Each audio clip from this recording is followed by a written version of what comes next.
Senhor presidente, senhoras e senhores deputados, primeiro dar as boas-vindas aos servidores da FAETEC, que vêm aqui com a justa reivindicação da reposição salarial. Não é justo, não é razoável e muito menos aceitável que não haja um debate sincero com os servidores da FAETEC, considerando o relevante serviço que prestam, procurando ter como biombo a chamada crise. O governo dispõe de recursos para definir as suas prioridades. E não há de haver dúvidas de que a FAETEC deve ser incluída, através de seus servidores, nas prioridades do governo.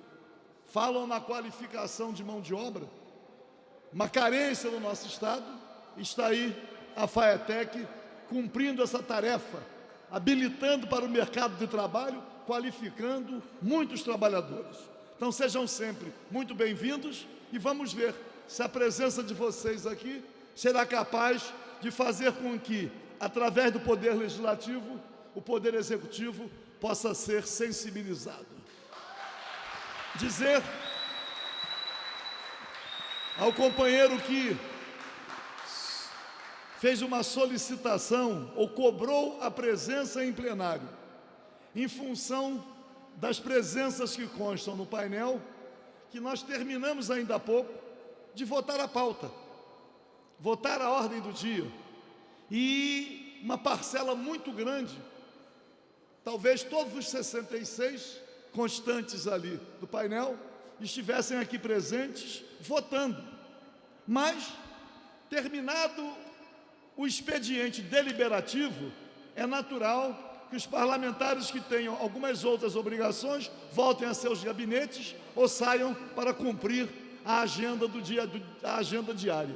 Então, o fato de aqui haver em plenário um número pequeno não significa que os servidores da FAETEC aqui presentes não estejam sendo levados na devida consideração. Portanto, estejam sempre aqui pedindo, pressionando, porque esse é o papel que tem que cumprir um sindicato através de seus representantes e através da sua base. Então, sejam bem-vindos. Mas, senhor presidente, nesta tribuna, para tratar de um tema que, para alguns, pode ser um tema delicado, mas para mim não é. Venho falar da competência que tem o Sistema Globo através de suas novelas. E me refiro agora a esta novela que começou anteontem, chamada A Regra do Jogo.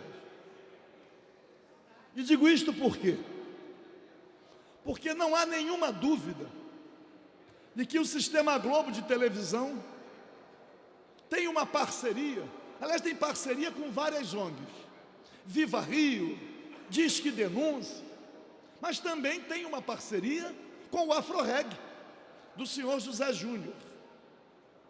E, pelo menos no primeiro capítulo da novela, ficou evidente que o personagem principal representava, pelo menos naquele capítulo, a figura do senhor José Júnior, presidente não de um Afroreg só, que são vários Afroregs, com CNPJs diferentes, sempre mamando nas tetas do governo, sempre prestando serviços mais diversos, até fornecimento de material escolar, material de construção.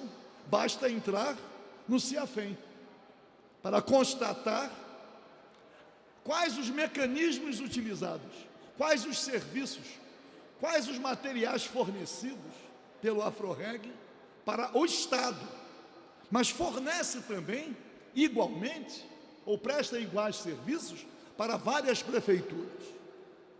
Mas o personagem, acho que é Romero o nome, representa exatamente naquele capítulo o papel que é cumprido pelo senhor José Júnior, como sendo alguém que criou mecanismos de reabilitação de reclusos no sistema penitenciário, E aparece ele mediando pelo governo, mediando a superação de uma crise dentro de uma unidade prisional.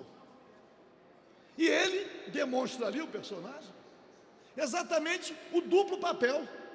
Simula uma aliança com os apenados, mas mama igualmente nas tetas do governo e ainda é remunerado por organizações a que aqueles apenados possivelmente estejam integrados. Então ele mente para o governo e mente para aqueles que são aparentemente os destinatários da atuação dele, de recuperação, abre postos de trabalho, mas tem, e aí é lamentável, tem não só influência, mas tem uma inserção na máquina pública e até na máquina da polícia, que precisa ser verificado. E aí, senhor presidente, chega às minhas mãos uma decisão da doutora Daniela Barbosa Assunção de Souza, que é titular da Vara de Execuções Penais da capital. O senhor José Júnior recebeu uma informação privilegiada e sigilosa a respeito de um apenado que estava em liberdade condicional utilizando tornozeleira. A tornozeleira tinha sido violada. E aí, com a constatação da violação, houve a deliberação de trazer para a prisão o apenado, e ele certamente perderia os benefícios da lei. E aí um delegado, um subsecretário de inteligência, transmite ao José Júnior: fale com o fulano, que está sendo aqui apurada a violação da tornozeleira. E a partir daí ficou difícil recuperar para a prisão aquele apenado. E a juíza da Vara de Execuções Penais, ao final de sua decisão, ela diz o seguinte, que é muito interessante: determino a imediata extração de peças, diz os números, desta decisão, devendo ser encaminhado ao Ministério Público para a adoção das providências que entender cabíveis. Encaminhe-se também as cópias acima referidas aos excelentíssimos senhores secretário de Estado da Segurança Pública em relação ao subsecretário de Inteligência e de Administração Penitenciária para a ciência e adoção das medidas. Então, está aqui o senhor José Júnior obtendo informações privilegiadas, cumprindo um papel em relação a um apenado. Mas acredito que todos devam se lembrar do senhor José Júnior tentando mediar a apresentação para a prisão de um dos criminosos aí na época, que foi morto, considerado um dos mais perigosos do Rio de Janeiro, o Playboy. Aparece o senhor José Júnior dando uma entrevista na revista Veja, ele tentando a mediação. Então, eu não sei até quando esse senhor vai continuar transitando da maneira como transita, enganando aqueles que ele diz proteger, aqueles que ele diz que recupera e que oferece postos de trabalho, e enganando também o poder público pelo duplo papel que cumpre. Quer dizer, o serviço social funciona como uma forma de ocultação de seus propósitos viscosos, levando o dinheiro dos cofres públicos e daqueles que ele diz proteger. E aí, senhor presidente, a Globo, com a sua habilidade, aproveita o personagem para criar uma novela com todo um espetáculo. E ali na novela, no primeiro capítulo, é muito interessante, que quando ele está se relacionando com os apenados, para dar um ar de veracidade, ele é agredido por um dos apenados, mas agredido com muita violência.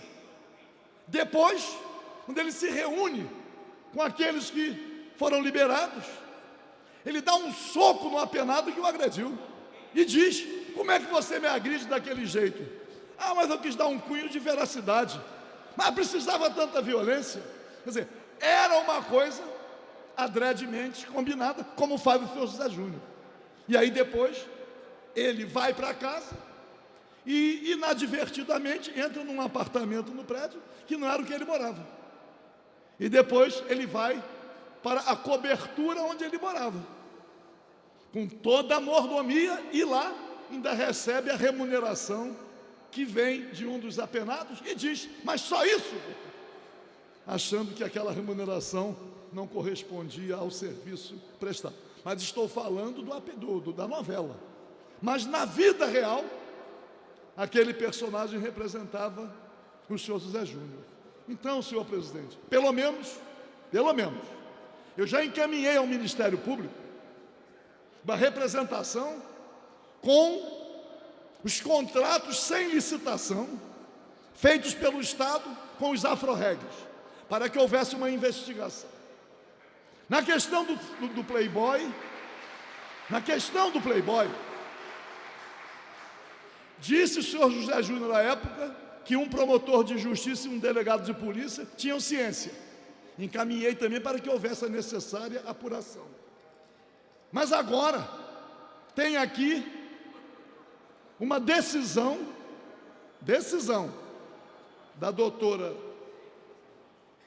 Daniela Barbosa Assunção de Souza, da Vara de Execuções Penais da capital. Vamos ver quais as providências que serão tomadas pelo Ministério Público, que também não posso acreditar. Embora para mim já seja motivo de suspeição que o próprio Ministério Público vá silenciar diante desta situação que é extremamente grave. Se queremos segurança pública, senhor presidente, é preciso cuidar para que nenhum cidadão de nenhuma ONG possa continuar tendo a influência ou o prestígio danoso, pernicioso que tem o senhor José Júnior dentro de todo esse sistema que está aí. Muito obrigado.